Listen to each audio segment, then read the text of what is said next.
en 2032 une absence de l'élection présidentielle qui normalement doit avoir lieu en France. Ça donne l'impression qu'en 2032, il n'y en a pas. La prochaine personne qui va être élue l'année prochaine, là on est en 2026, donc on parle de 2027, et ça fait un peu comme si c'était une espèce de dernier président, quoi, en quelque sorte. On a comme un millefeuille de futur. Alors il n'y a peut-être pas 1000 futurs possibles, mais des strates, des couches de vie, des couches d'existence possibles qui composent le futur. Souvent on se fait challenger, on se dire mais ouais, à ce moment-là, pourquoi vous ne devinez pas les numéros du loto? C'est la question que j'ai eue d'un pote il y a 2 jours. Le palais de l'Élysée, qui est le siège de la présidence de la République, ça devient un musée. Ça devient un endroit où il n'y a plus de président, en fait.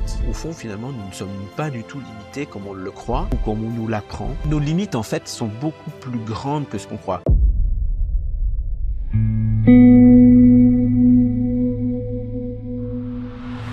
Je sais que c'est pénible quand les créateurs demandent de s'abonner, mais depuis que j'ai commencé à le faire, la chaîne a commencé à grandir 10 fois plus vite. Si tu ne t'abonnes pas, YouTube ne te montrera probablement pas le prochain épisode. C'est gratuit, ça prend 2 secondes, donc abonne-toi. Et je suis ravi d'accueillir dans l'émission aujourd'hui Alexis Tournier. Alexis, merci beaucoup d'être avec nous aujourd'hui. Merci à toi, Rémi, pour ton invitation. Ça me fait très plaisir de rejoindre ton podcast.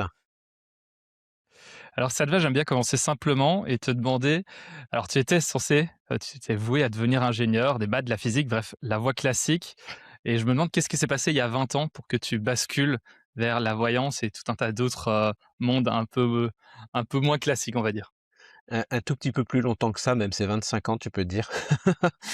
Et Ok. en fait, oui, j'étais plutôt un bon élève, dans les matières scientifiques parce que j'avais, certaines facilités. Puis j'avais aussi surtout un père, enfin je l'ai toujours d'ailleurs, un père prof de mathématiques, donc qui avait, comme ça un petit peu cette vision que, pour réussir dans sa vie professionnelle, il vaut mieux, passer par les matières scientifiques, matières avoir en poche un diplôme d'ingénieur. Alors donc j'ai été un peu formaté, pour devenir ça. Ce que je ne suis pas devenu finalement, parce qu'en effet, vers, l'âge de 20 ans, en fait, finalement, quand j'étais en prépa, au lieu de passer des concours, enfin, j'en ai passé quelques-uns, mais au lieu finalement, d'approfondir toute cette voie, j'ai décidé, en fait, de suivre ma propre voie en partant dans quelque chose d'assez peu ordinaire à l'époque quand même, il faut bien le dire, pour embrasser une carrière de voyant cartomancien, tarologue, puisque c'était le tarot. Et en fait, pour te répondre, bien j'avais, quand même depuis mon adolescence beaucoup de phénomènes en fait qui m'arrivaient, des phénomènes intuitifs, des phénomènes, qu'on pourrait, un peu, mettre dans la catégorie des phénomènes un peu paranormaux parce que je percevais des choses, j'avais beaucoup d'intuition, beaucoup de ressenti, puis il m'arrivait des choses un peu étranges, je sortais de mon corps, ça m'arrivait régulièrement de me voir en dehors de mon corps et quand je prenais conscience que j'étais en dehors de mon corps, je rentrais instantanément. Puis j'avais des sensations de présence, j'avais aussi des comme des contacts médiumniques, on pourrait dire d'une certaine façon. Bon voilà, ça fait un peu perché de raconter tout ça, mais voilà, je vivais des choses, assez fortes comme ça régulièrement. Puis j'avais des prémonitions, assez régulières aussi, genre des choses très très banales de la vie. Donc j'étais adolescent, j'étais au collège un peu ou surtout au lycée et ça s'est beaucoup approfondi, dans mes périodes de révision au niveau du bac, et ensuite après quand j'étais en prépa, je me suis retrouvé littéralement, en échec scolaire, presque un peu à cause de ça et aussi sans doute à cause de différents paramètres, voilà, plus personnels. Mais, du coup, voilà, à cette époque-là, je m'intéressais aussi aux arts divinatoires. En parallèle de vivre ces phénomènes-là, eh bien, je lisais des bouquins, en fait, sur ces sujets et j'avais découvert le tarot de Marseille et puis je m'étais, pris de passion pour cet art, hein, ce tarot et je m'amusais comme ça à essayer de prédire l'avenir, enfin de prédire l'avenir, de sentir des choses, on va dire et puis d'essayer de voir un peu l'évolution de certaines choses. Je trouvais que ça fonctionnait pas mal et puis j'ai fini par rencontrer des gens qui faisaient ça comme métier. Donc là, j'avais une vingtaine d'années et donc moi je vivais à Besançon, je faisais mes études à Besançon, je suis né à Besançon, en Bourgogne-Franche-Comté et puis j'ai rencontré en fait des gens qui faisaient ce métier-là, là-bas, qui m'ont dit, qui m'ont conseillé de faire ça comme job, si je puis dire. Ils m'ont dit: toi toi, tu bon là-dedans, il faut que tu fasses ça, approfondis ta connaissance du tarot, travaille sur ça et puis lance-toi». Et puis j'ai rencontré après d'autres personnes qui m'ont un peu guidé, qui m'ont un peu mis sur la voie et puis j'ai démarré comme ça quoi, en quelque sorte. Voilà. Hmm. Donc Et à l'époque, quand parcours tu assez avais tous ces peu oui. phénomènes qui t'arrivaient, comment est-ce que tu les as vécus? Est-ce que c'était ta norme? Est-ce que ça t'a fait peur? Est-ce que tu en as parlé autour de toi? Dans les premiers épisodes, donc on est vraiment dans les 16 ans, 16 à 20 ans, on va dire, donc avant que Ouais, tu l'embrasses à 100. C'était quoi ton vécu? je vivais ça quand même de façon très personnelle et assez intime. Je pense que je vivais des choses, en fait, même presque depuis l'enfance, mais de manière assez normale. Hem, j'ai toujours été quelqu'un qui sentait énormément de choses. J'en parlais peut-être assez peu, mais voilà, on me considérait comme un garçon un peu atypique, enfin on me voyait comme quelqu'un qui avait, voilà, qui était quand même pas comme ses petits camarades. Moi, j'étais aussi assez solitaire.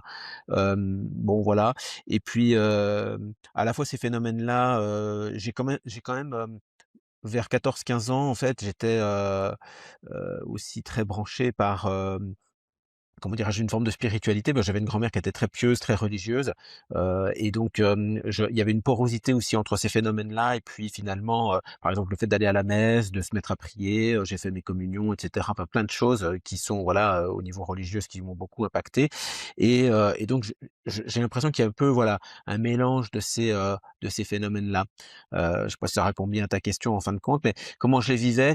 Hem, à la fois ça m'intéressait, d'essayer de comprendre ce que je sentais et ça me faisait peur aussi bien sûr. Parce qu'il m'arrivait quand même de sentir des choses ou de voilà quand je te disais tout à l'heure, ça m'arrivait de sortir de mon corps, de sentir aussi certaines atmosphères. Moi, quand je dormais par exemple chez ma grand-mère, ça m'arrivait de sentir des présences dans la pièce comme des ancêtres ou je ne sais qui et puis de lutter pour, pas sortir de mon corps parce que j'avais l'impression qu'on voulait me prendre quoi en quelque sorte, qu'on voulait m'emmener quelque part. Puis je sais que de temps en temps, bah, ça arrivait et donc ça me faisait très peur et en même temps, quand ça m'arrivait plus, j'étais assez fasciné par ça, parce que je me disais: «Mais qu'est-ce qui m'arrive? Qu'est-ce que c'est? Qui c'est qui vient me causer? Qu'est-ce qui vient à moi comme ça? Et qu'est-ce qui essaie de me parler?» Puis de temps en temps, effectivement, ça me parlait à d'autres moments. Ça pouvait être quand je rentrais dans une église, j'entendais des voix. Enfin, voilà, donc c'était des choses quand même que j'ai gardées beaucoup à l'intérieur de moi parce que je voyais bien que c'était pas tout à fait, normal. Mais j'ai quand même fini par en parler un jour à mes parents parce que vraiment ça me perturbait beaucoup. Puis là, on m'a emmené chez le médecin, puis on m'a emmené chez un psy et puis, bah, en fait, j'avais l'air normal quoi quand même aussi donc voilà, c'est passé. C'est vrai que J'en ai plus j'imagine jamais le reparlé. prof de maths, le papa prof de maths qui a son fils qui lui dit, «Je ressens des trucs». À mon avis, Ouais. ça a dû être un beau clash d'univers. Ah ben oui, oui, oui, oui, oui, ça a été, ouais, ouais, bah, c'était un peu perturbant pour mes parents, hein et alors après par la suite quand je leur ai dit que, bah, j'allais en fait finalement, me lancer, dans une carrière de voyant, tarologue, enfin je veux dire mon père il savait même pas ce qu'était un horoscope, hein. Donc Ouais, bon c'est pas très grave de pas savoir ce qu'est un horoscope parce que c'est pas très intéressant un horoscope. Mais je veux ouais. dire au niveau culturel, voilà, il y avait Il était pas dans pas ce monde-là du tout, quoi. voilà, pas du tout, pas du tout et ils ont cru que j'entrais dans une secte mes parents. Mais Mmh. voilà, donc c'était pas ça quand même, donc j'ai fait mon chemin après bien sûr. Mmh. Et est-ce qu'il y a eu un moment un peu de bascule où peut-être tu t'es surpris toi-même de tes compétences? Où en fait ça commence un peu en douceur et puis tu commences à embrasser un peu et toutes ces En capacités-là. Est-ce qu'il y a eu un peu un moment où tu t'es dit: «Ah ouais, là, c'est quand même quelque chose de sérieux»? Oui, bah, en fait, je sentais bien en fait, voilà, quand j'étais dans cette période d'adolescence, et puis que je sortais mes cartes, je voyais bien que je sentais des choses. Ça m'arrivait par exemple de tirer des cartes sur, je sais pas, pour des résultats d'élections politiques et puis j'essayais de regarder par exemple l'évolution de certains candidats, puis je tombais pas vraiment à côté quoi, c'était même plutôt juste. Sur des choses assez basiques aussi de mettons, l'absence de certains professeurs. Au lycée, j'arrivais à savoir, par exemple, j'allais pas avoir cours de PS ou de maths parce que le prof était absent et puis ça se révélait, vrai quelques heures plus tard. C'était des choses assez basiques en fait, des choses de la vie quotidienne. Je voyais bien qu'il se passait quand même quelque chose et puis, finalement en fait, j'ai été un peu guidé par des voyants professionnels qui m'ont, amené en fait, des clients pour ainsi dire et j'ai commencé à tester la consultation comme ça avec, ben, des clients qui m'ont été, amenés et je voyais bien qu'en fait, finalement, ça marchait assez bien. J'étais assez, les gens étaient très contents de ce que je disais, et pas contents simplement parce que je disais des choses, qui leur faisaient plaisir, c'est pas ça. Mais disons que je découvrais des choses, pour ainsi dire. Je percevais clairement, voilà, des éléments qui pouvaient pas se lire sur le visage pour un donc des choses qui étaient au-delà, voilà, de communication verbale, non verbale, parce que ça, voilà, dans une consultation de voyance, il y a beaucoup de paramètres, et il y a beaucoup de choses qui rentrent en ligne de compte, mais on voyait bien quand même qu'il y avait une perception, on va dire, un petit peu, non ordinaire, une perception intuitive, et donc ça fonctionnait assez bien. Donc là, voilà, on va dire que, quand je me suis lancé, j'étais aussi très jeune et j'étais un peu innocent quand même aussi de tout ça. C'est-à-dire que j'avais aucune idée de ce que c'était vraiment gagner sa vie en faisant ce métier-là. Hem, que c'est un métier, c'est un métier, c'est comme les gens qui veulent devenir comédien ou chanteur. C'est un métier un peu d'artiste. Donc c'est un métier, qui est pas un métier en fait quelque part, c'est une activité, on exploite un talent et donc on n'est pas du tout sûr de réussir à bien gagner sa vie avec ça. D'ailleurs, la plupart des gens gagnent très mal leur vie en faisant ça. Donc c'est pas du Mmh. tout facile, hein, faut vraiment pas croire que c'est un métier facile du tout. Donc Tu et parles oui, ouais, pardon, vas-y. tu parles de prédire le futur. Mmh. J'ai eu pas mal d'invités dans le podcast qui m'en ont parlé. Du coup, je m'ouvre à cette idée-là, en tout cas à un niveau intellectuel. À un autre niveau, j'ai encore du mal à accepter, cette réalité-là. Je serais curieux j'aimerais bien creuser un petit peu avec toi sur la mécanique, sur ce qu'il y a Mmh. derrière, sur quelle est ta compréhension aujourd'hui de comment est-ce que ça marche et qu'est-ce qui fait qu'on arrive à prédire le futur? Alors, je ne sais pas si on arrive à prédire exactement tout le futur. Je suis pas certain que ce soit ça quand même, mais l'idée sous-jacente l'idée sous-jacente, ce serait finalement que tout existe, le passé comme le présent, comme le futur, et d'un certain point de vue, donc effectivement, ça donne un peu cette idée que tout est écrit. Hem, D'ailleurs, aujourd'hui, il y a, beaucoup de physiciens fondamentaux, de gens qui travaillent sur, enfin voilà, au niveau des sciences et en particulier des sciences physiques, qui nous parlent de l'écoulement du temps. D'ailleurs, on sait déjà que dans l'univers, le temps ne s'écoule pas de la même façon en fonction de la vitesse dans laquelle on est ou en fonction de la masse auprès de laquelle on se trouve. Donc le temps ne s'écoule pas de la même façon dans l'univers. Et certains vont même jusqu'à dire que l'écoulement du temps est peut-être une illusion, quelque chose qui en fait, interagit ou en tout cas se met à exister plutôt, voilà, au niveau de l'ego, au niveau de l'individu. Donc ça laisserait supposer qu'au fond finalement, on serait un petit peu comme une fermeture éclair d'une certaine manière. Enfin voilà, vivre, c'est un petit peu comme, une fermeture éclair qu'on remonte et ben, en fait finalement, quand vous avez la tirette qui monte sur la fermeture éclair, en fait on boucle le passé, mais vous avez, un espace qui est encore un peu ouvert, qui représente le futur, mais au fur et à mesure qu'on remonte la fermeture éclair, on referme en quelque sorte un seuil de enfin voilà, un certain champ de possibilités. Je pense que le futur, il y a quand même quelque chose qui est de l'ordre d'un champ de possibilités, un champ de possibles, mais qui sont en fait déjà écrits, si je puis dire comme ça, qui sont déjà quelque part déterminés. C'est ce futur-là qui est un peu écrit, mais il est composé de plusieurs possibilités. J'aime bien voir qu'on a, peut-être un peu comme un millefeuille de futurs. Alors, il y a peut-être pas 1000 futurs possibles, mais on pourrait imaginer comme ça qu'il y a des strates, des couches de vie, des couches d'existence possibles qui composent le futur. Et d'un certain point de vue, on pourrait dire que le fait, de faire une séance de voyance, ou le fait de s'intéresser à son propre futur, c'est comme si on allait, donc chercher à regarder et à prendre conscience de comment est sa vie dans le futur. Et à partir du moment où on commence à regarder, eh bien finalement cette zone du futur, eh bien cette prise de conscience-là va en quelque sorte un peu l'actualiser et la rendre plus probable, la rendre plus vraie et la déterminer finalement encore davantage. C'est un peu, voilà, d'une certaine façon, un petit peu comme un acte de mesure, en fin de compte, en physique, quantique. Quand on ne sait pas vraiment où est la particule et si elle va se comporter soit comme une onde ou soit comme une particule finalement, eh bien, c'est le dispositif de mesure qui, quand on le met en place et donc c'est la conscience de l'observateur, qui va quelque part déterminer le comportement de la particule. Et on voit cet effet-là, en fait, hein, dans les expériences de Fand de Jung, par exemple, c'est assez connu.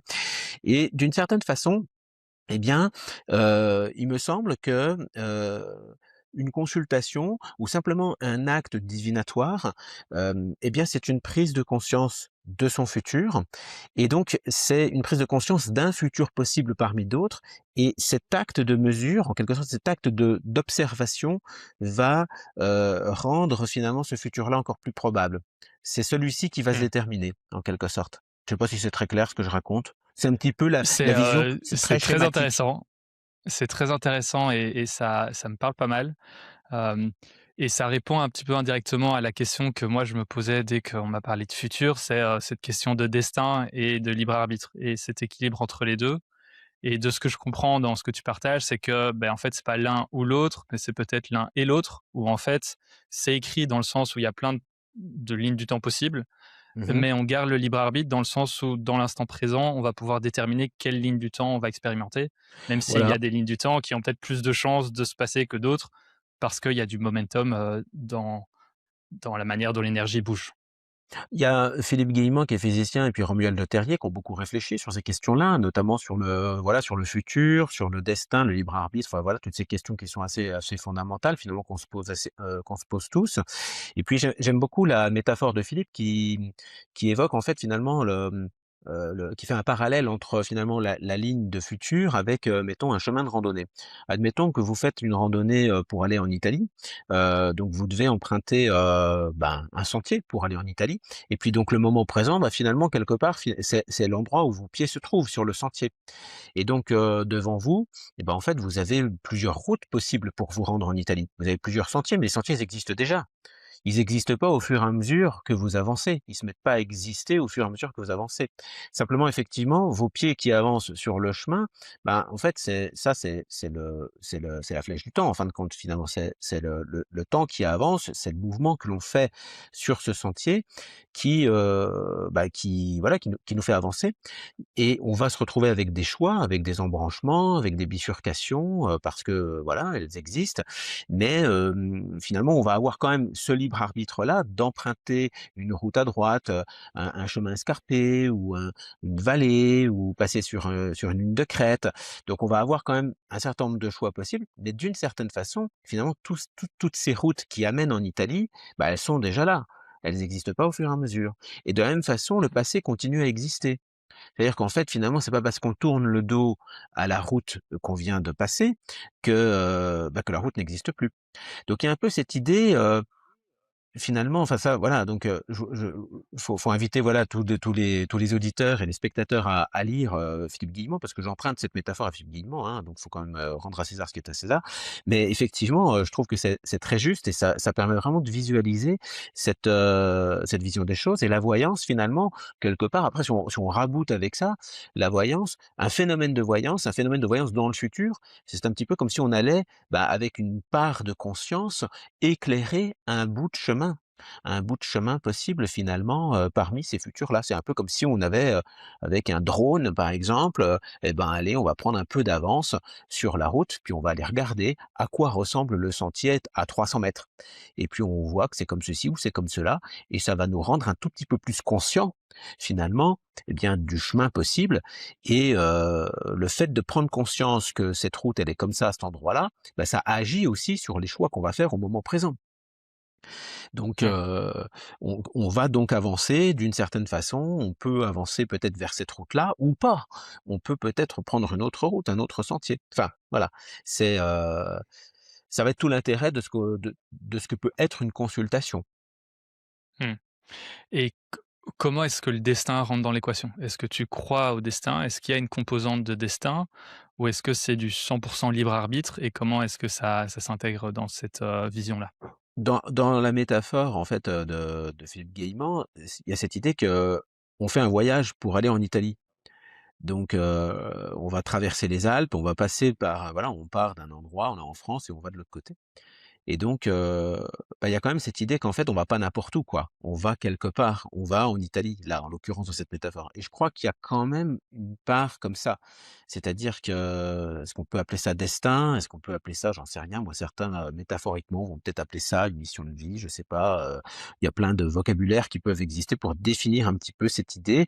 Heu, je crois qu'il y a quelque chose comme ça. Je crois qu'il y a quelque chose comme ça, qui est peut-être un peu prédéterminé et alors est-ce que c'est d'ailleurs, prédéterminé spirituellement ou est-ce que cette prédétermination, elle existe là parce qu'elle est culturelle, elle est génétique?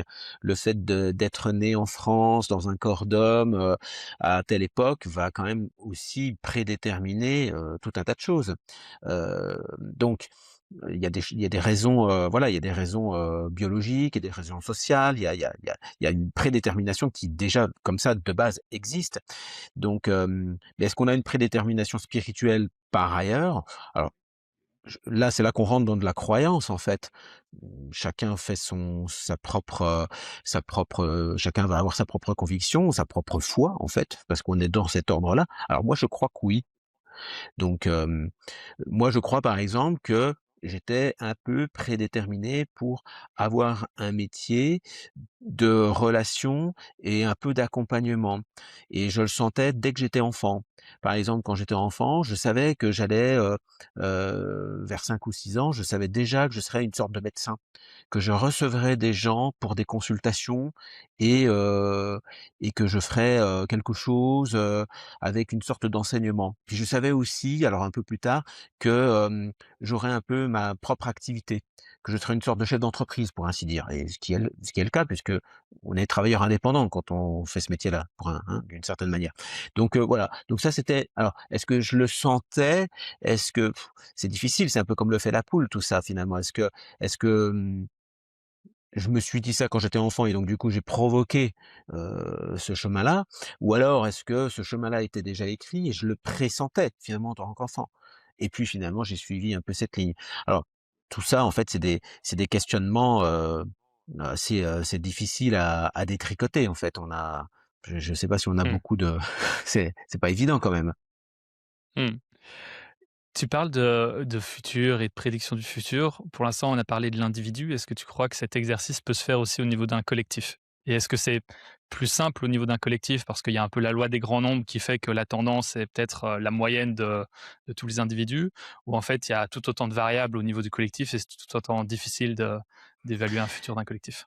Oui, oui, on peut tout à fait travailler, oui, oui, sur des évolutions collectives, ouais, ouais. D'ailleurs, moi, je le fais régulièrement, pour avoir des tendances ou peut-être même enfin voilà, j'ai dans beaucoup de consultations que je peux donner, j'ai l'impression d'avoir, en fait, accès parfois à ce que j'appelle un peu, des signaux faibles, en quelque sorte.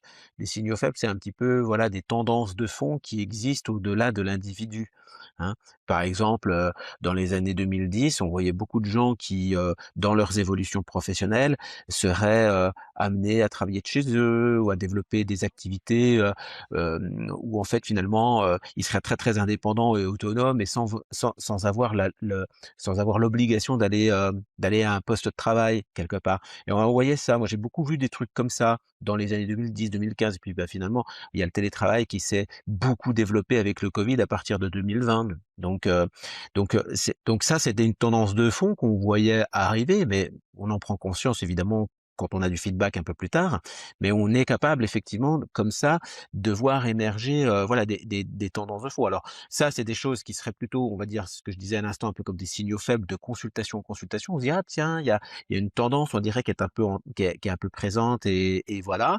Ou alors on va, par exemple, prendre un sujet puis se dire: «Bah, voilà, ce sujet-là, c'est un sujet collectif, le destin d'un peuple, d'un pays, et puis voir un peu l'évolution, voir un peu comment ça évolue et ça on peut le faire. C'est pas très facile à faire, mais ça se fait, oui, oui. Moi, je le fais régulièrement d'ailleurs, dans des stages que j'organise, avec des élèves et donc il y a des dispositifs comme ça qui permettent aussi d'échapper à tous les biais d'interprétation, tous les biais tous les biais cognitifs en fait qu'on peut avoir dès lors qu'on travaille sur un sujet, mettons même d'actualité ou sur lequel on aurait, des opinions politiques ou s'il y a beaucoup de données déjà qui viennent parasiter en fait un petit peu, ce qu'on peut savoir. Tout ce qu'on peut savoir d'un sujet peut beaucoup empêcher l'intuition de travailler sur ce sujet-là en fait.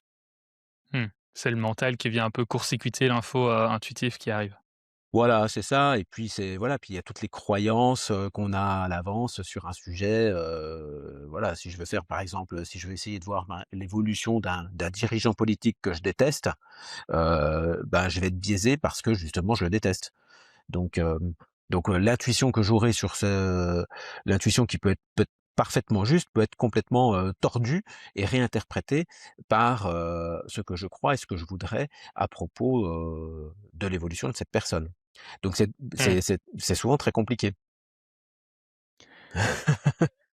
Et là où ça se corse et je sais pas à quel point je vais t'emmener trop loin dans enfin dis-moi si on part un petit peu trop loin, mais je suis pas mal branché dans tout ce qui est anglo-saxon et dans le monde anglo-saxon, sur la spiritualité, il y a un peu cette idée qui revient assez souvent de: «OK, il y a plusieurs futurs possibles, Mmh mh. c'est la fréquence de l'individu qui va déterminer le futur qu'il va expérimenter», heu, Mmh. mais que en fait, chaque individu potentiellement pourrait aller vivre, en fait, prendre des routes un petit peu différentes et que c'est dans un monde un peu multidimensionnel avec, plein d'univers parallèles où on va chacun prendre une route un peu différente en alignement avec notre vision et moi, cette idée-là m'a un peu réconforté parce que j'avais commencé à me renseigner sur tout ce qui était voyance et cetera et j'avais 2 personnes que je considérais comme crédibles qui me racontent des futurs complètement différents et je me dis: Mmh. «Mais comment est-ce qu'ils peuvent capter un futur complètement différent pour le collectif?» Hem et là, une des pistes, c'est de me dire: «OK, ben, en fait, peut-être qu'ils captent, différentes c'est un point de focus différent dans une même histoire collective, que si on se concentre, aujourd'hui en Iran, ben ça va pas être la même réalité que si on se concentre dans une autre partie du pays où ça se passe un peu mieux». Oui. Mmh. Ou peut-être que c'est effectivement 2 lignes du temps complètement différentes et qu'en fonction de la vibration de chacun, on expérimentera une autre ligne du temps. Bah, oui, c'est vrai que bon, sur tous ces sujets, enfin, c'est très, oui, c'est très complexe, c'est très, il y a plein de paramètres qui rentrent en ligne de compte et le 1er paramètre, c'est déjà le praticien lui-même avec, ses convictions, ses croyances, ce qu'il s'imagine, le type de réponse qu'il s'attend à avoir et donc tout ça vient déjà, créer, hem, pas mal de filtres possibles et pas mal de biais qui peuvent venir, bah, comme je te disais, voilà, tordre un peu certaines idées, certaines choses et puis alors après derrière ça, bah, il y a bien sûr après, de manière beaucoup plus fondamentale, bah, effectivement, peut-être qu'il existe plusieurs lignes, plusieurs chemins, plusieurs futurs possibles et alors là, bah, en effet, alors si on essaie de voir le futur d'un individu, c'est pas la même chose que de voir le futur d'un collectif. Hem et on dirait quand même, que les futurs collectifs sont plus déterminés que les futurs individuels, comme s'il y avait plus de flexibilité sur des futurs individuels. Enfin, c'est bon, mais j'ai absolument rien pour le démontrer. C'est plus, voilà, mon ressenti sur le sujet, en fait. Donc, Mmh. Et toi, quand tu te connectes justement, dans les années, à venir, qu'est-ce que toi tu perçois? Et puis on pourra ah boucler la bah, boucle sur, étant donné tout ce qu'on a dit jusqu'à aujourd'hui, quelle est la valeur que tu donnes à ce type de prédiction justement? Mais, du heu, coup, question en 2 temps. bah, Commençons par le premier temps. alors, ça dépend en fait après sur quel sujet, puis à quelle échelle de temps aussi. Hem je trouve que c'est toujours plus difficile, d'évaluer le futur très proche.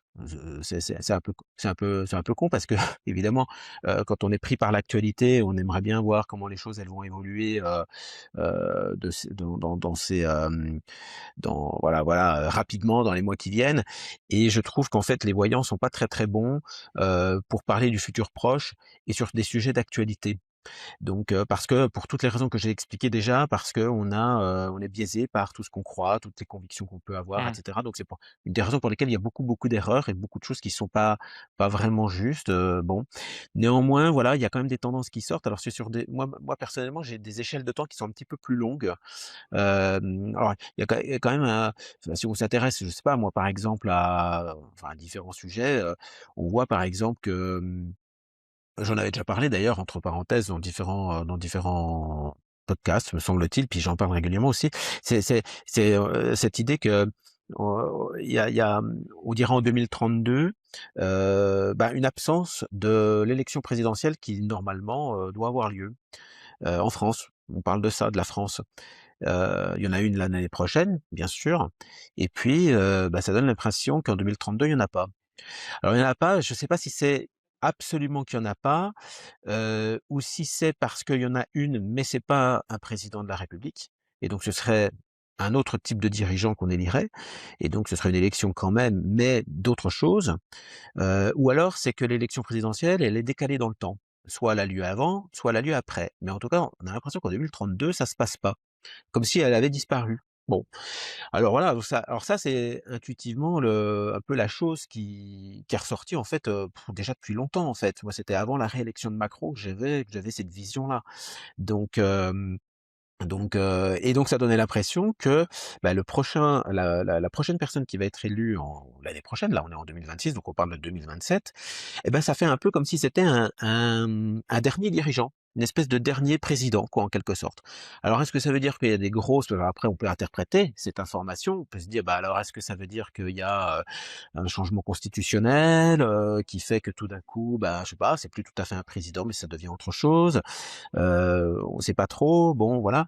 Puis alors, ce qui m'a un peu conforté dans cette vision-là aussi, c'est que on voyait également que dans quelques années, moi c'est comme si ça me disait, que le palais de l'Élysée, qui est le siège de la présidence de la République, et ben c'est ça devient un musée. Ça devient un endroit où il y a plus de président en fait. Donc peut-être parce qu'il y a plus de président et donc ça donne l'impression que, ben, la France qui probablement est quand même gouvernée, eh bien ça donne l'impression que c'est plus à cet endroit-là que ça se passe. Géographiquement, ça sort même de Paris, semble-t-il. Comme si ça se passait plus vraiment à Paris. Donc c'est très étrange tout ça et ça me donne l'impression moi que le palais de l'Élysée et j'avais senti ça un jour que je me promenais dans Paris et que j'étais à proximité vraiment j'étais, rue du Faubourg Saint-Honoré, c'est là l'adresse du palais de l'Élysée et bah, il y avait tous ces camions de CRS et cetera. Enfin voilà, c'est des quartiers de Paris qui sont très sécurisés. Mais je me dis: «Oh mais cet endroit-là, ça me donnait l'impression que ça allait complètement disparaître, que c'était plus aussi important que ça dans le futur». Bon, Mmh. à voir. Alors ça fait partie des petites choses, je suis assez curieux de voir la validité de cet élément parce que, ça laisserait supposer quand même que du coup, hem d'ici à ce que ça arrive, il y a beaucoup, beaucoup, beaucoup, bah, de bouleversements, de transformations à l'intérieur de notre pays et qui à mon avis d'ailleurs sont déjà en cours en fait, hein, mais qui sont certainement pas encore, complètement mûrs et qui sembleraient nous faire aboutir à quelque chose qui ressemble à ce que je raconte. Bon, c'est à Mmh. voir, voilà. Ça fait partie d'une tendance en fait qui ressort et que j'ai depuis déjà peut-être 8 ou 10 ans à peu près. Donc heu, donc voilà, ça fait quelque Et chose, quand tu captes ces d'assez lointain. infos-là Ouais, est-ce que tu as des images qui te viennent? Est-ce que c'est un savoir? Comment est-ce que tu perçois cette info-là? c'est pas nécessairement des images. D'ailleurs, quand on parle souvent de voyance, on a souvent cette idée de quelque chose de visuel, mais c'est pas nécessairement visuel. Non, là, en l'occurrence, on est plutôt dans l'impression ouais, dans ce qu'on pourrait appeler du ressenti, de la perception d'informations, en fait. J'ai pas une vision qui vient comme ça par-dessus mes yeux, si je puis dire, qui vient me dire: «Oh là là, 2032, attention, il y a pas d'élection présidentielle». Ça me dit pas ça. Non, non, c'est plus, Mmh. une sorte d'intime conviction, quoi. C'est vraiment quelque chose qui vient de l'intérieur. C'est ça l'intuition d'ailleurs, hein, ça vient de l'intérieur, c'est de l'information qui se manifeste. Cela dit, tant qu'on n'y est pas encore arrivé à ces dates-là, on n'en sait rien. Est-ce que c'est vraiment vrai, ce que je Mmh. raconte? Enfin, ouais, on n'en sait rien en fait. Donc faudra voir. Ce que tu viens d'écouter te parle, j'avais envie qu'il t'accompagne au-delà de cet épisode. C'est pourquoi j'ai créé ce que j'appelle des cartes vibratoires. Donc c'est des œuvres que j'ai réalisées avec un mot et une intention à l'arrière, que tu poses chez toi, dans ton salon, dans ton frigo, enfin sur ton frigo, et qui te rappellent au quotidien une vibration ou un état d'être que tu as envie d'incarner. Chaque mois, j'en envoie gratuitement à 100 d'entre vous. C'est ma manière de vous remercier de faire partie de cette communauté qui continue de grandir. C'est vraiment magnifique. Donc si ça t'intéresse, le lien est en description. On reprend. Écoute, hyper intéressant. On a pris une grande tangente parce que le thème que je voulais aborder avec toi aujourd'hui, c'était le remote viewing, mais voilà, je fais Mmh, confiance que si on a pris cette tangente, c'était qu'il y a une raison. Mais je voudrais bien retourner du coup sur, le sujet qui m'intéressait à la base, qui est le remote viewing. mmh. Je serais curieux que tu m'en parles un petit peu plus et que tu me racontes un petit peu, comment est-ce que c'est rentré dans ta vie, à quel moment? Et puis que tu définisses peut-être un peu ce qu'est le remote viewing parce que je crois que c'est encore très incompris dans le monde francophone. Oui, Et parce que c'est pas c'est pour un rien terme, que d'ailleurs c'est un nom effectivement. anglais. Ouais, voilà, c'est anglo-saxon. Ça veut Remote tout dire. viewing, c'est le nom qui a été donné, à la fois à la capacité intuitive, mais surtout à un protocole, à un type de protocole de travail. Et donc là, on est dans les années 50-60, on est, au Stanford Research Institute en Californie, et on a des chercheurs, des physiciens, Al Puthoff et puis Russell Targ, qui, s'intéressent à une forme de communication qu'on pourrait appeler communication non conventionnelle. Et donc en fait, ils font des recherches scientifiques pour savoir en fait principalement si, on peut obtenir si l'idée c'est de savoir est-ce qu'une conscience individuelle peut obtenir de l'information sur quelque chose qui est à distance, sur quelque chose qu'il ne peut pas voir physiquement avec ses sens. Donc en gros voilà, derrière ça c'est une forme d'intuition quoi en fin de compte. Et puis donc ils vont faire des essais, des expériences avec un voyant à l'époque, enfin qui est pas vraiment un voyant, qui est un artiste peintre qui s'appelle Ingo Swann, mais qui est quand même réputé pour ses capacités de perception. Il n'exerce pas du tout, en tant que médium, voyant ou que sais-je, mais par contre il est très doué et on va lui faire des expériences consistant à décrire le contenu d'enveloppes fermées, décrire le contenu de boîtes qui sont fermées. Et puis ils vont surtout faire des expériences consistant à dire, bah voilà, là il y a mettons, il y a Roger dans le laboratoire, il va partir se promener, il va s'arrêter quelque part et puis une fois qu'il sera arrêté, il va nous envoyer, il va nous téléphoner parce qu'à cette époque-là, il y a pas d'SMS, il y a pas tout ça, il y a pas internet non plus. Il va nous téléphoner, il va nous dire qu'il s'est stoppé à un endroit et toi on va te demander de décrire ce lieu-là. Et donc, l'objectif à cette époque-là, c'est en fait de voir si ces capacités-là, elles existent vraiment déjà d'une part. Donc c'est des expériences de test pour voir si, un individu est capable de donner des informations suffisamment précises avec des protocoles comme ça. Donc des protocoles où on voit bien qu'il y a une cécité sur, au niveau de l'individu, c'est-à-dire le sujet qu'on va étudier, bah, il est complètement aveugle. On dit juste, voilà, il y a Roger, il est parti se promener, il s'est arrêté, ça peut être partout, enfin, on ne sait pas du tout quel endroit ça peut être, et donc on va décrire cet endroit. Ou s'il y a une boîte qui est fermée, à l'intérieur il y a un objet, ben, on peut pas voir l'objet, donc le voyant en l'occurrence est aveugle, comme on dit à ce moment-là, il peut pas deviner quoi que ce soit. Donc ça veut dire que ce qu'il va dire va être ensuite comparé évidemment à la réalité des choses. Donc ça, on va faire une comparaison entre ce qui est dit et puis voilà la vraie le véritable objet dans la boîte et on va voir si ça match. On va voir s'il y a une correspondance. Puis ils vont voir que bah ouais, ouais, ça match bien en fait. Ça match bien très régulièrement. Pas tout le temps, mais ça match bien très régulièrement et ils vont comme ça, ben, faire des centaines d'essais et plein d'analyses et puis même aussi avec d'autres sujets et cetera et puis donc il va venir cette idée que, bah, oui, bien sûr, il y a bien une capacité qui existe et qu'on peut mettre en œuvre sur demande et donc voilà, ça va être nommé remote viewing, vision à distance, en fait. Remote viewing, ça veut dire vision à distance. Donc il y a un peu cette idée que c'est à la fois un peu la capacité, mais donc en fait, il s'agit d'une capacité de perception extrasensorielle, comme elle va être nommée surtout par les parapsychologues, ou de capacité de perception psychique, pour ainsi dire. Et puis après, il y a plein de sous-catégories, certains vont parler de clairvoyance, de clairaudience, enfin, tout ça, c'est du vocabulaire pour finalement nommer une sorte de perception qui est extrasensorielle, quoi, dans le sens où c'est pas relié aux 5 sens et c'est aussi sans communication verbale ou non verbale, parce qu'évidemment, il y a personne pour donner des indices, hein. Donc le voyant, il se démerde tout seul pour décrire le contenu de la boîte, de l'enveloppe ou, le Mmh. lieu à distance. Bon, donc tout ça, une, bah, voilà, ça donne aussi un protocole. Donc c'est ça aussi le remote Et viewing. d'ailleurs, entre parenthèses, tout ça est documenté. Il y Ah a oui, oui, un oui, rapport en particulier qui s'appelle, le Stargate Project, ou Stargate Programme, Project, qui est un rapport de 60 pages, je crois, qui a été déclassifié par la CIA. Et c'est assez impressionnant. Et le Al Puthoff, justement, il donne pas mal d'interviews. Il est pas mal dans le sujet aussi, Pan, on va peut-être parler tout à ouais. l'heure. Mais mais donc voilà, c'est des choses qui sont documentées, qui sont, trouvables en ligne et c'est assez, impressionnant. Dès qu'on commence à creuser un peu le sujet, de se rendre compte à quel point énormément d'infos sont déjà publiques, en fait, depuis, plusieurs C'est années. ça.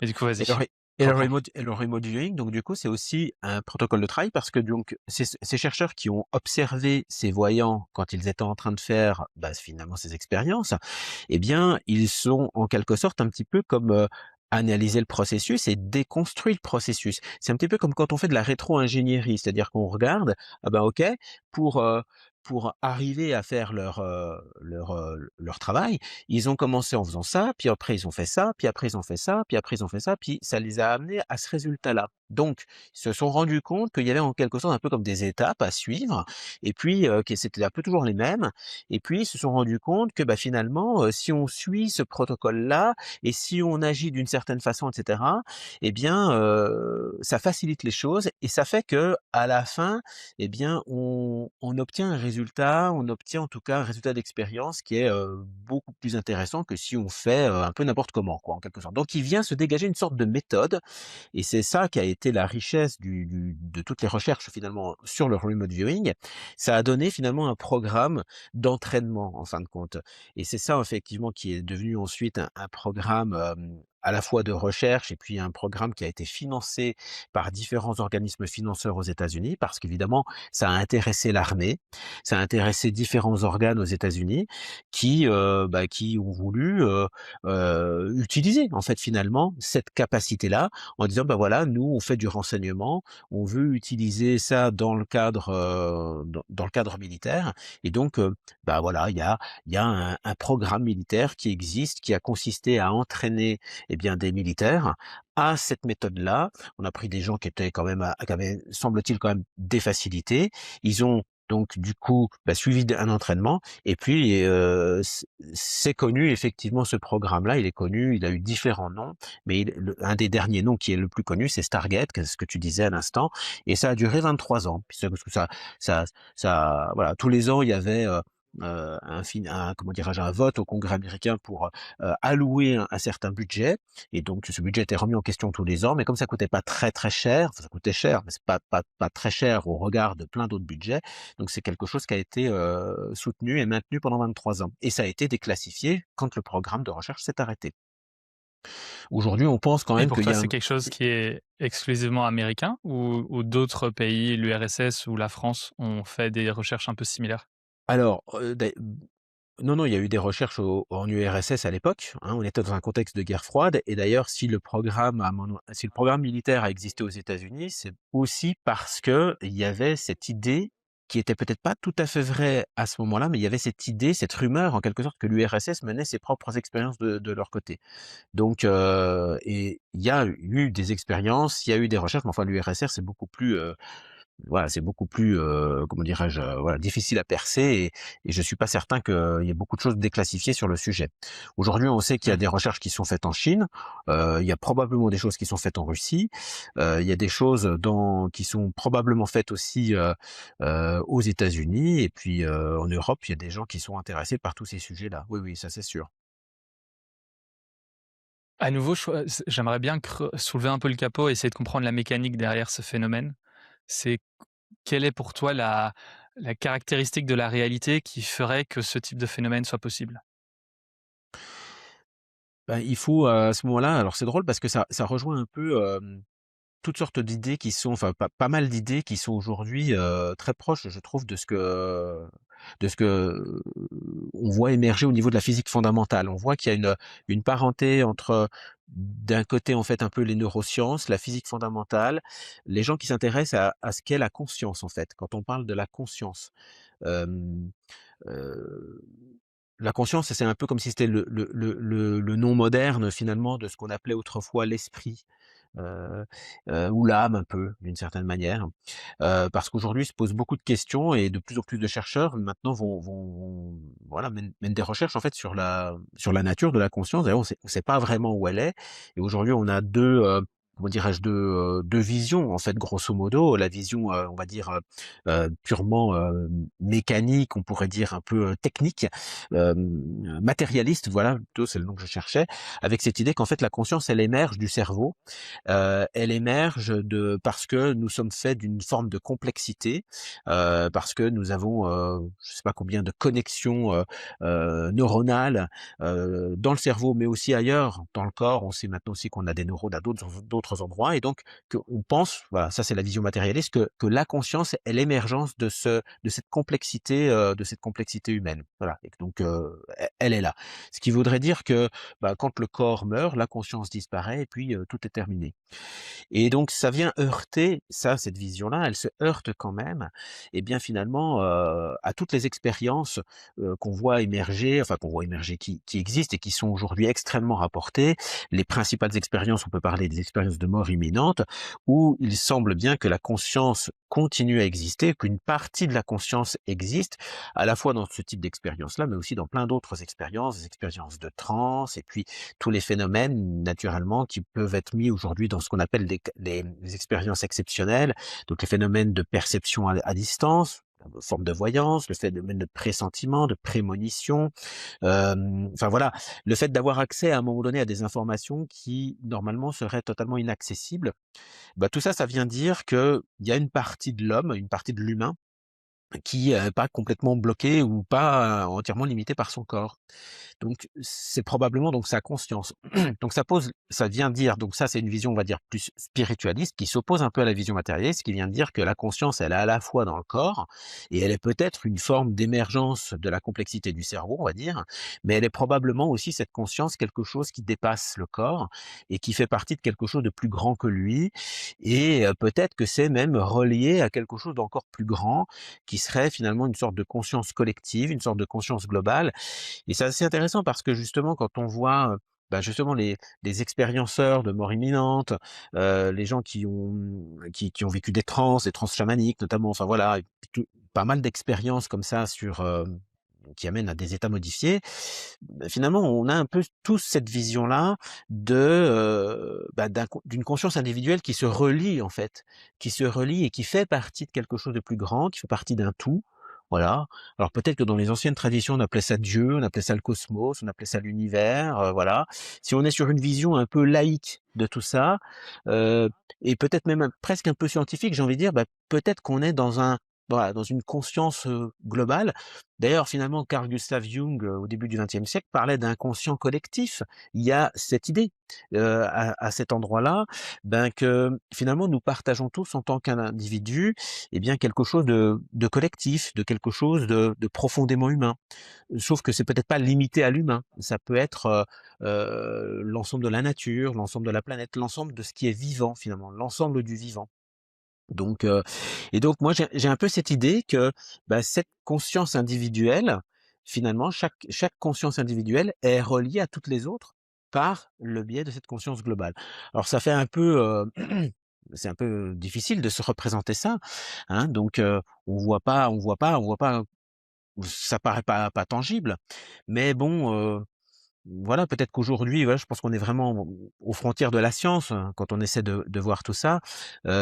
Certains viennent nous dire aujourd'hui, quand on regarde par exemple dans l'infiniment petit, on s'aperçoit qu'en fait finalement, entre les particules, il y a que du vide. Ils appellent ça le vide quantique. On ne sait pas de quoi c'est composé vraiment. Finalement, quand on zoome à l'intérieur des atomes, à l'intérieur des particules qui composent les atomes, finalement, il y a plus que du vide, il y a plus que rien, il y a plus que de la vibration et certains viennent nous dire finalement on est peut-être que de l'information en fin de compte. Donc c'est assez, étrange finalement.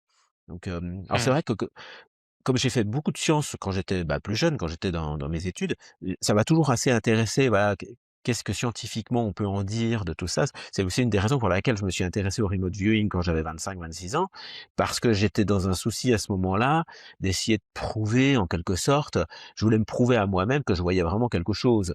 Parce que j'ai eu une espèce de crise existentielle où je me disais: «Bah, OK, ça fait 4-5 ans que je fais des consultations, mais finalement c'est quoi que je vois dans mes consultes? Est-ce que c'est pas ce que me racontent les gens? Est-ce que j'invente des trucs? Je sors d'où ce que je leur dis?» Donc j'ai eu besoin à un moment donné de me confronter à des choses un petit peu plus probantes et donc c'est comme ça que j'ai découvert avec des chercheurs, notamment Thomas Rabeyron qui est, professeur de psychologie et de psychopathologie à l'université de Lyon et puis qui est un des plus grands spécialistes français des expériences exceptionnelles. Donc il a beaucoup étudié tous ces phénomènes-là. Moi je l'ai rencontré quand on était, bah, tout jeunes tous les 2, j'étais encore étudiant et donc on s'est amusé à faire des tests de remote viewing et puis moi ça m'a beaucoup conforté parce que je voyais que ça marchait quoi, en fin de compte. Voilà. Mmh. Donc je sais pas si ça te répond à ta question, on a fait beaucoup de de Non, hyper digressions. hyper intéressant et c'est vrai que ce que tu dis qui, moi, me parle, c'est, il y a tout un tas de phénomènes et je le vois, au travers de la chaîne et des témoignages que je répertorie. C'est des témoignages qui ne devraient pas être possibles dans le schéma classique de la science et de la compréhension de la conscience. Ben Et oui, du oui, oui, coup, c'est ça. on peut faire, ce qu'une bonne partie de la science classique fait, c'est-à-dire mettre de côté tout ce qui ne correspond pas au modèle actuel ou alors, et c'est un peu la tendance que j'observe aujourd'hui, c'est on essaye de les inclure, quitte à remodeler un petit peu la vision qu'on a de la conscience. Mais c'est ça, ça Une oblige question que je me posais, c'est oui, pardon, vas-y, oui.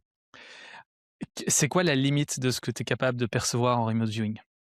Est-ce que tu as accès à tout dans l'espace? Est-ce que tu as accès à tout dans le temps? Est-ce que tu peux vraiment tout voir? C'est quoi la limite que toi tu vois et qui est vue de manière générale, dans la Bah, en pratique? fait, d'un point de vue purement théorique, certains viennent à dire qu'en fait, on pourrait avoir accès à tout, en fait. C'est assez, d'ailleurs, peut-être assez vertigineux.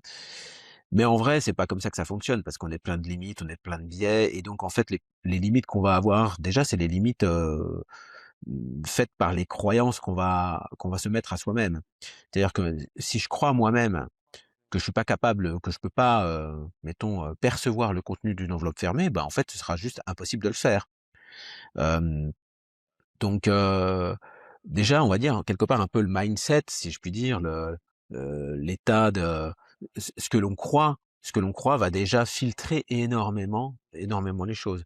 Donc si je suis persuadé que ça n'existe pas et donc vous avez plein de gens qui pensent que tout ça, ça n'existe pas, que l'intuition n'existe pas, que médiumnité, voyance, tout ça, ça n'existe pas, que c'est de la fadaise, des foutaises, tout ça, voilà, entretenu d'ailleurs des fois par beaucoup de charlatans en plus, donc des fois, bon, c'est vrai qu'on peut faire pas mal de critiques aussi sur ces sujets-là, mais en fait, voilà, les premières limites, en fait, c'est les limites qui sont liées aux croyances psychologiques, aux croyances un peu psychosociologiques dans lesquelles on peut se retrouver.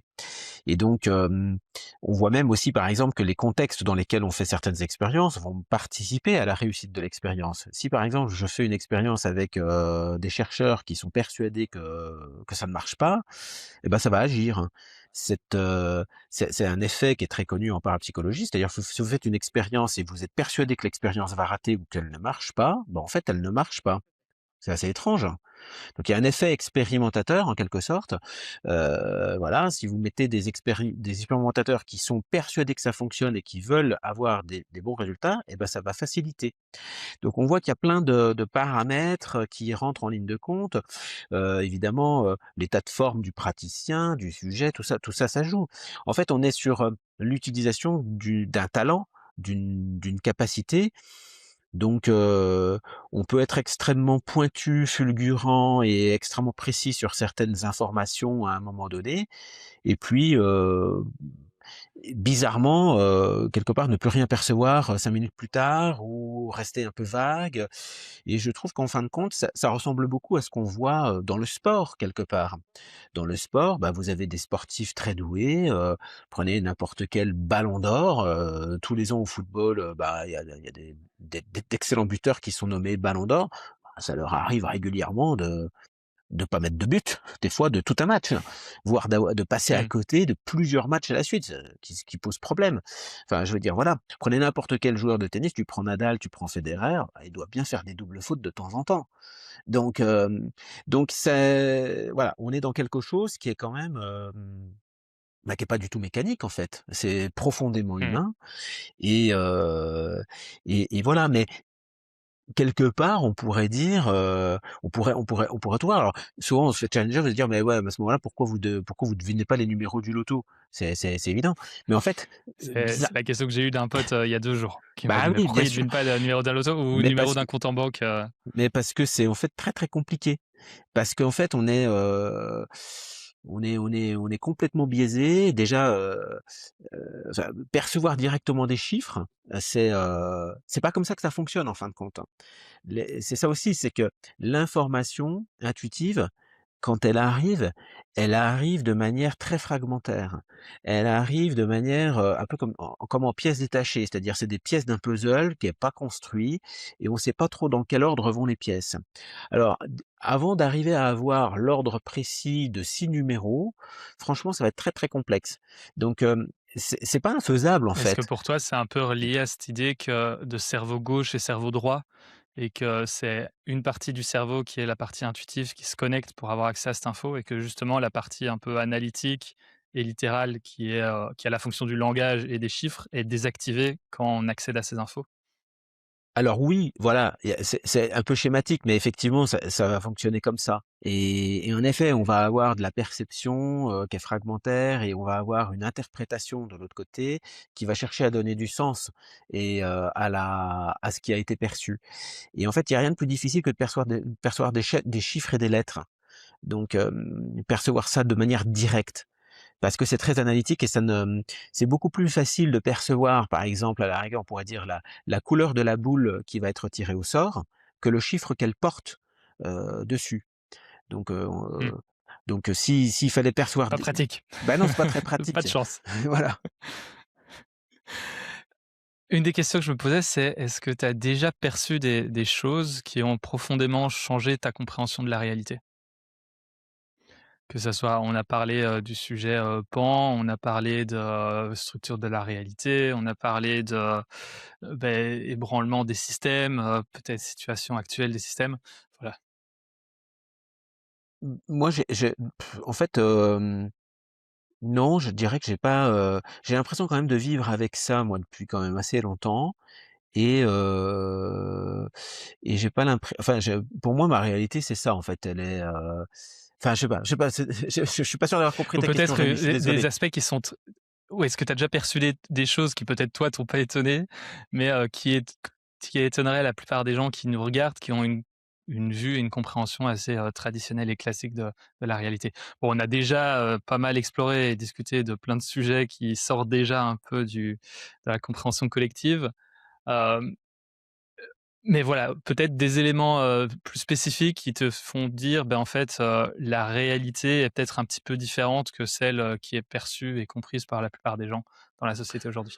Oui, oui, bah, c'est sûr que enfin, moi, je baigne un peu dans tout ça, voilà, depuis longtemps, donc je suis pas surpris, en fait, enfin, moi, j'ai un peu cette espèce d'intuition que, en effet, nous sommes tous individus que nous sommes, tous reliés, en fait, tous reliés les uns aux autres et tous reliés à quelque chose de plus global, par notre conscience, par un monde informationnel et donc moi, pour moi, tout ça, pour moi, c'est en fait assez banal cette vision-là. Elle est pour moi, dans ma vision depuis l'âge de 20 ans, en quelque sorte. Alors ça me fait bien plaisir de voir qu'aujourd'hui, bah, voilà, ce sont des sujets qui émergent, qui sont beaucoup plus, c'est pas mainstream encore complètement, mais enfin en tout cas, on voit qu'on en parle quoi en fait, bien plus qu'auparavant. Moi, quand je fais une parenthèse, mais quand j'ai commencé à donner mes premiers stages de tarot dans les années 2000, mes premiers cours en fait, eh bien, enfin c'était tout juste si on me prenait pour un hurluberlu et puis c'était voilà, ça ressemblait à de la dérive sectaire quoi, limite. Mais exactement comme quand on parlait par exemple de yoga, de méditation dans les années 2000. Fallait être un peu perché pour faire ça. C'était des gens un peu bizarres, c'était très extrêmement alternatif. Aujourd'hui, la méditation, c'est presque pratiqué dans certains hôpitaux psychiatriques parce qu'on s'est rendu compte qu'il y avait des bienfaits, évidemment, pour certains malades, avec des pathologies assez graves et même aujourd'hui, on fait des recherches sur les états modifiés de conscience, sur, les états de transe, enfin, je veux dire et on se rend compte que, ben, finalement, il y a peut-être une médecine à tirer de tous ces éléments-là, et c'était des choses qui autrefois étaient enfin autrefois, il y a pas très longtemps, enfin on parle d'il y a une génération, où c'était vraiment considéré comme quelque chose d'extrêmement, alternatif, hein, et ça sentait le soufre. Et donc je pense que là C'est dans vrai que les a dans ce dans que tu dis, ce que je trouve, surprenant, c'est d'une certaine manière, on peut avoir l'impression qu'on découvre tout ça, mais quand on creuse un peu de d'anciennes cultures, tu vois? Quand on va du côté de l'Est, quand on va du côté, culture ancestrale, le chamanisme, et cetera, en fait, on se rend compte que c'est tout un tas de choses qu'on avait déjà bien compris à l'époque. Ah beh, Donc, d'une totalement. certaine manière, on a oublié pour, redécouvrir, aujourd'hui. Mais tout à fait, mais bien sûr, mais il y a, absolument, absolument. Oui, oui, mais ça c'est purement occidental et ça date du XVIIIe siècle, hein. C'est on pourra après on va pas faire un cours d'histoire, mais bon voilà, il y a des chercheurs, hein, de sociologie, il faut lire Bertrand Meheust, qui a d'ailleurs qui a beaucoup, travaillé sur la sociologie, sur, comment dirais-je aussi, sur la sociologie de la science et des rejets en fait de la science aussi pour, un certain nombre de choses, qui n'étaient pas considérées je dirais, dignes d'intérêt ou qui étaient effectivement, voilà, laissées de côté parce que c'était pas normal, hein, en quelque sorte. Donc et et aujourd'hui, bah oui, on redécouvre des choses. On s'aperçoit qu'en effet, il y a des savoirs anciens. C'est drôle parce on se rend compte que dans toutes les traditions, dans toutes les cultures, à toutes les époques, bah, finalement, il y a toujours eu cette idée, quand on regarde un peu les traditions de différents endroits du monde, il y a toujours eu cette idée d'un d'une espèce d'un univers qui fait un, avec, tous les êtres vivants qui, finalement, quelque part, ne sont pas séparés les uns des autres. Cette vision-là, finalement, à laquelle on aboutit, nous, aujourd'hui, quand on s'intéresse à la conscience et qui vient faire nous constater, finalement, que quelque part, bah, ce qui sous-tend tout ça, c'est qu'il y a une conscience globale et chaque conscience individuelle y est reliée. Mais ça, en fait, depuis 2000 ans, 3000 ans, enfin, c'est dit partout, en fait. C'est dit en Inde, c'est dit, effectivement dans les cultures chamaniques, en Amérique du Sud, c'est dit dans de très, très nombreuses cultures. Donc on ne fait que redécouvrir des choses qui étaient déjà là, bien entendu. Mmh. Tu tu mentionnes cette, ouverture sur les dernières années sur ce type de sujet-là, ouverture qui, je perçois est pas seulement en France. D'ailleurs, Mmh.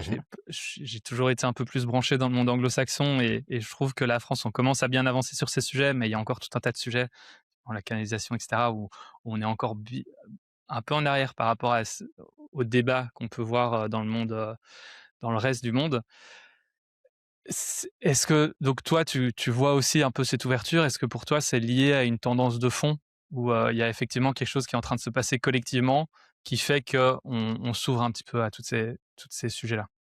Bah, oui, oui, je pense que, en fait, en fait, les gens vivent des tas d'expériences. En fait, le truc, c'est ça, c'est que les gens vivent de très nombreuses expériences, qui sont souvent considérées comme des expériences exceptionnelles. Et ça a toujours été, ça a toujours existé.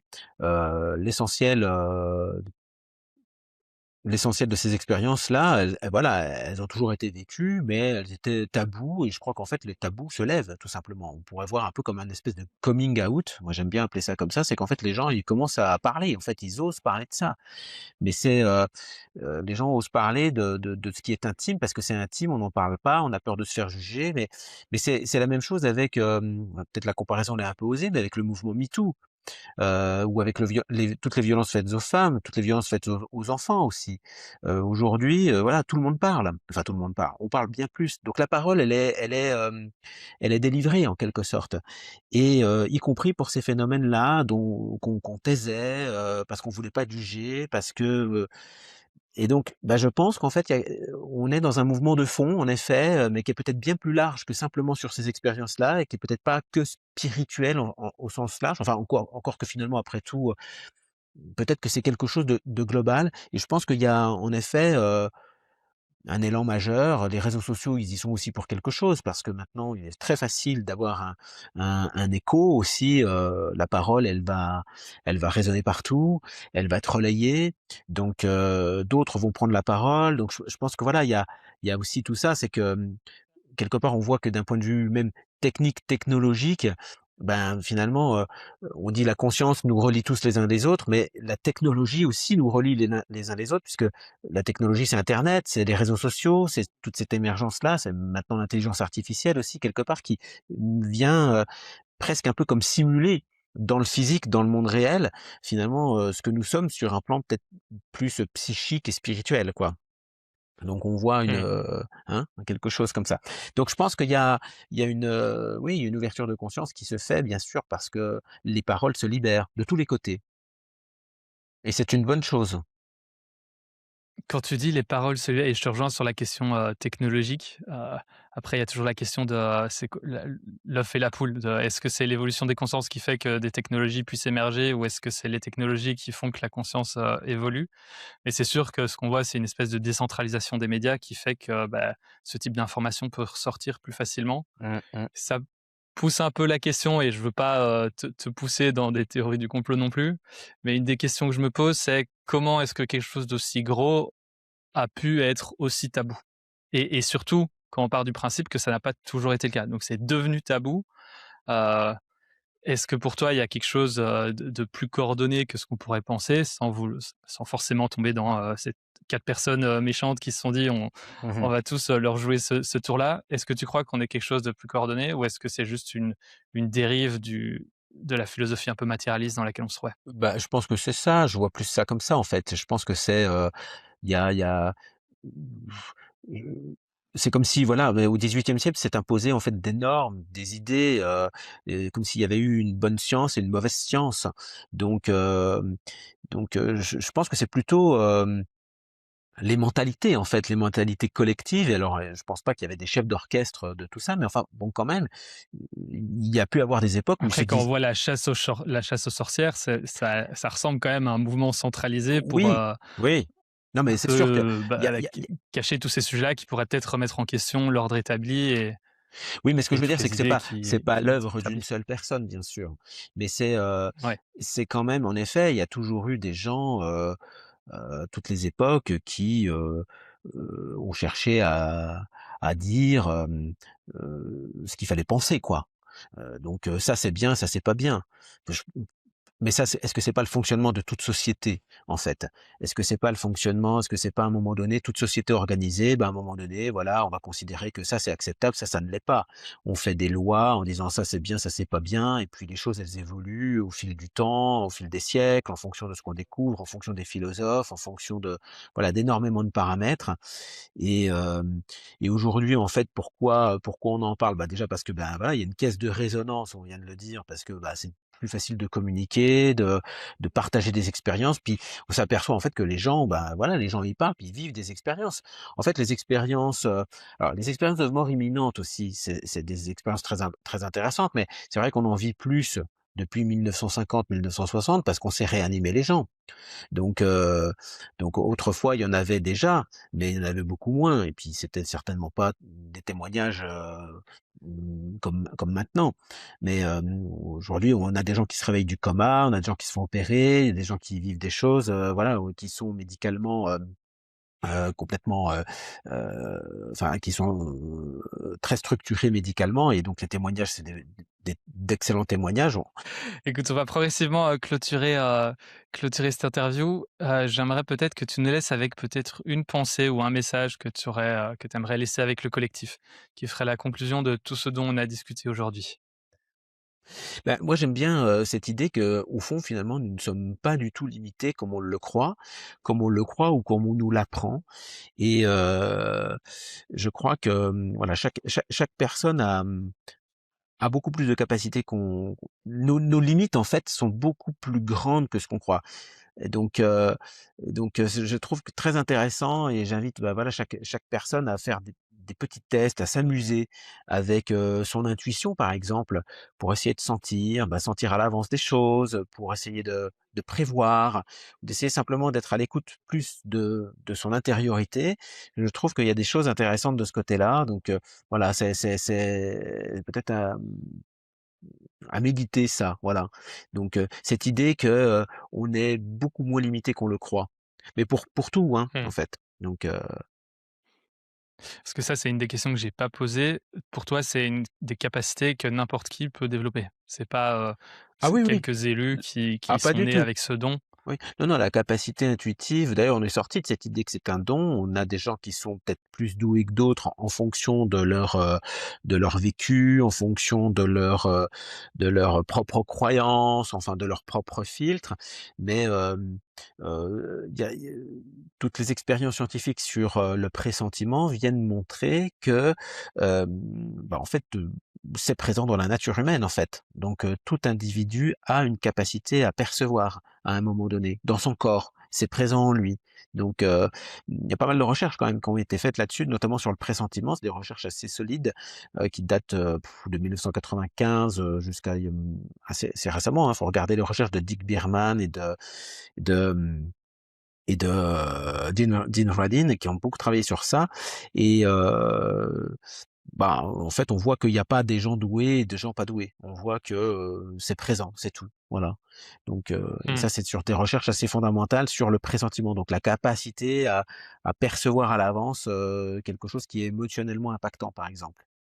Donc et donc Et si le jamais les gens qui nous écoutent aujourd'hui se disent, «Ah tiens, ça m'intrigue, j'aimerais bien tester», est-ce que tu as un petit exercice que tu conseilles en général aux gens qui veulent justement commencer à apprendre à se reconnecter à cette, intuition? Oui, alors on peut si on a la possibilité d'avoir un partenaire avec soi, ou un copain, un ami, n'importe qui, on peut demander à cette personne de choisir pour nous, un lieu particulier ou un objet spécifique.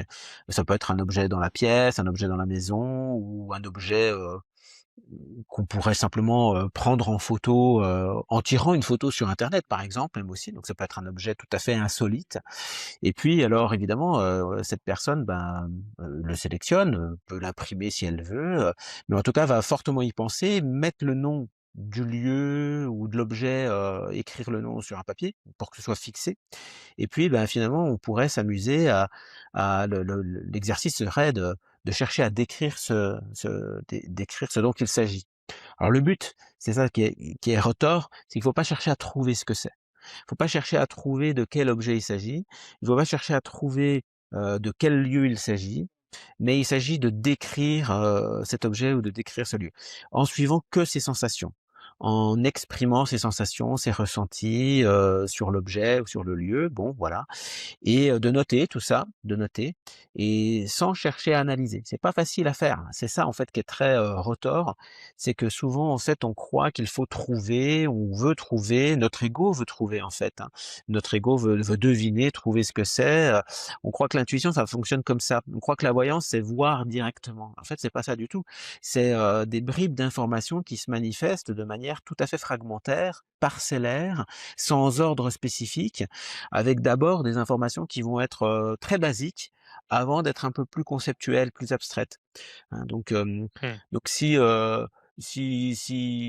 s'agit d'un objet par exemple, bah, si l'objet mettons c'est un smartphone comme ça, par exemple, bah, on va d'abord dire que c'est rectangulaire, léger, solide, plat, on va d'abord sentir ça, avant de pouvoir dire que c'est un objet qui permet de communiquer. Mmh. Et alors dire: «C'est un téléphone», ben, ça viendra plutôt après avoir déjà donné pas mal d'informations, pas mal d'indices qui sont plutôt des indices descriptifs. Bon et Et le tout piège, c'est du coup peut-être de vouloir trop rapidement vouloir mettre l'étiquette: «C'est un téléphone» et du coup là, c'est le exactement. mental qui Ah vient bah un oui. peu court-circuiter, ce qu'on reçoit. Et souvent le mental, il va faire des erreurs. Il va interpréter ça, il va dire: «Bah, tiens, comme c'est plat, que c'est rectangulaire, tiens, ça ressemble à une boîte de sucre». Bon et donc bah, non, c'est pas ça. Donc le mental fait des raccourcis et des interprétations et ça, c'est donc se trompe. Et donc c'est la raison pour Mmh. laquelle aussi, c'est vrai que la mise en œuvre de cette capacité, ben, elle est, il y a un petit peu de méthodologie quand même à avoir et donc c'est ça en fait toute la force de remote viewing, c'est qu'ils ont déconstruit le processus et ils ont compris ce qu'il fallait faire pour que ça marche bien et pour que ça marche longtemps et pour que ça marche quasiment à chaque fois. Et donc, bah, en Mmh. fait, voilà, il y a des méthodes. Moi, je me suis formé à ça. Parti aux États-Unis, rencontrer des anciens du programme Stargate et puis, on a travaillé ensemble et puis aujourd'hui, bah, maintenant j'enseigne sur ça aussi. Donc, mais en fait, c'est pas très compliqué, mais c'est quand même un peu, il y a beaucoup de choses qui sont assez contre-intuitives justement et ça relève, je trouve aussi, un peu comme d'un art martial mental que, de s'empêcher de Mmh. vouloir deviner et se contenter de décrire ses sensations intuitives, ben, je trouve que c'est pas simple, en fait. C'est Ouais, pas c'est évident. surtout très différent de la manière qu'on a d'opérer, d au quotidien. Bah, bien sûr, Peut-être que si on était moins dans une culture axée sur le mental, on aurait peut-être plus simple, bah, c'est mais vu ça, que, justement on n'est pas là-dedans, bah, en fait, c'est vraiment une exercice, de l'esprit que d'essayer de s'en détacher. exactement. Ce que tu mentionnes et tu faisais le parallèle avec le sport de haut niveau. Toi, ta compréhension, c'est que c'est vraiment un muscle qu'on travaille, c'est pas un switch. Genre, si je le fais, je sais que ça va marcher. C'est plutôt un muscle que la première fois, ça va pas très bien marcher Oui, oui, et que oui. c'est à force de répétition qu'on développe un peu ce muscle-là et qu'on peut commencer Voilà, mais à bien. comme pour n'importe quel sport, en fait, il y a des gens qui sont très doués dans certains sports et moins pour d'autres. Donc on peut s'apercevoir qu'on est très doué pour ça, en fonction de son vécu, en fonction de plein de choses. C'est sûr que les gens qui ont un vécu, dans lequel, enfin je sais pas, depuis enfant, ils baignent, dans un élément favorisant où, ils ont pu pratiquer des arts, leur sensibilité n'a pas été, comment dirais-je, un peu atrophiée ou n'a pas été, arrêter, hein. Les gens qui sont en fait très créatifs sont souvent des gens, qu'on pourrait trouver peut-être plus doués que d'autres. Les gens qui s'expriment spontanément, les gens qui ont ce qu'on appellerait un peu une fibre artistique. Finalement, bah, ça va avec la sensibilité. En fait, c'est vrai que tous ces gens-là seraient apparemment des gens qui auraient plus d'aptitudes, mais c'est plus culturel et éducationnel, en fait. Donc voilà. On voit ça Mmh, aussi chez les gens, toutes ces capacités intuitives, elles semblent aussi parfois se mettre en place, facilement chez des gens qui ont vécu des traumatismes, qui ont vécu des chocs, heu, parce que, on pense que de manière sous-jacente, en fait, voilà, la structure psychique de la personne est ébranlée quand il y a des traumatismes et donc il en résulte finalement, un peu comme une sorte de une forme de fragilité ou une porosité qui serait peut-être un peu plus grande que chez quelqu'un qui aura rien vécu de traumatisant dans sa vie. Donc il y a voilà, mais c'est pas systématique. Il y a pas besoin d'avoir vécu des drames, ou dans sa vie pour, absolument, vivre des phénomènes intuitifs. mmh. Ouais, tout comme il y a aussi les gens qui ont eu des expériences de mort imminente ont aussi, Oui, un peu cette sensibilité. Comme si, en fait, avoir, capté à un moment ou être retourné de l'autre côté, on garde en fait cette mémoire du voilà, passage ou de la voilà. connexion et que c'est Il y a quelque chose quelque qui peut chose rester. qui se joue là, oui. OK. Bah, écoute, super Alexis, hyper intéressant. J'ai 3 petites questions que je pose à tous mes invités sur la fin d'une interview. OK. Alors la première, c'est qu'est-ce que vivre une vie épanouie signifie pour toi? Je sais pas si ma réponse va être très originale, mais c'est, se sentir, à sa place, faire un métier, qu'on aime, être entouré de gens qu'on aime, voilà. Je pense que ça pourrait être, un bon résumé. Donc C'est pas ouais. original mais important. Ouais, Parce que je voilà. crois qu'il y a encore beaucoup de gens qui sont pas là-dedans. Super et si tu avais un conseil à donner au Alexis de 20 ans, lequel serait-il? Et ben, je me dirais à moi-même de, bah, de continuer en fait, de suivre la voie, de suivre la route. De suivre la route, finalement sur laquelle, bah, je suis déjà engagé. À l'âge de 20 ans, je suis déjà avec mon tarot, je suis déjà en train d'expérimenter des consultations, je trouve que c'est intéressant et je me dis: «Ah ouais, tiens, il y a peut-être quelque chose à faire avec ça» et ben, ouais, vas-y. Vas-y, continue, voilà. C'est c'est pas un mauvais chemin et heu et c'est une route qui, jusqu'à présent m'a apporté beaucoup de satisfaction, beaucoup de joie, beaucoup de bonheur, beaucoup d'épanouissement donc ouais, voilà. C'est beaucoup d'épanouissement à faire quelque chose bah, que j'aime et pour lequel je me sens, voilà,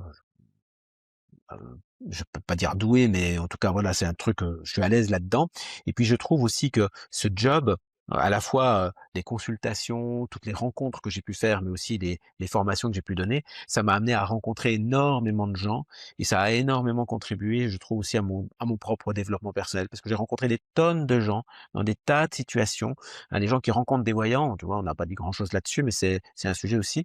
Les gens qui rencontrent des voyants, bah, sont des gens qui ont des vies en fait, plus ou moins, faciles, plus ou moins ordinaires et enfin je on est dans une position où en fait on voit, toutes sortes de situations et je trouve que ça m'a beaucoup appris aussi ça, voilà.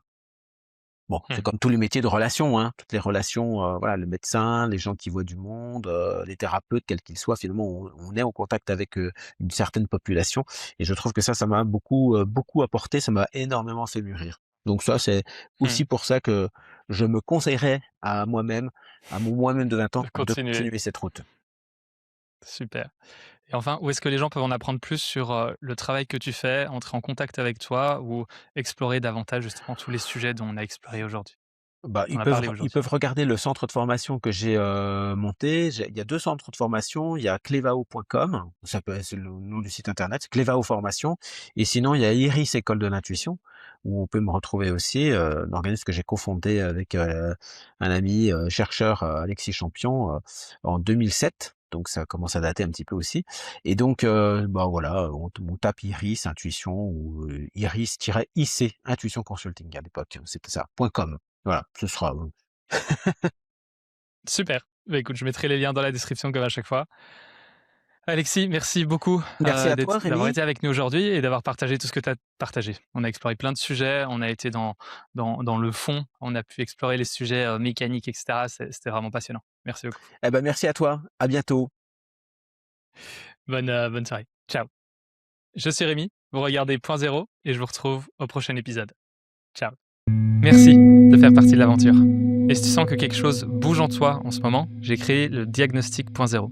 C'est gratuit, ça prend 3 minutes et tu reçois une lecture personnalisée sur où tu en es, ce qui te freine et ta prochaine étape. Le lien est en description.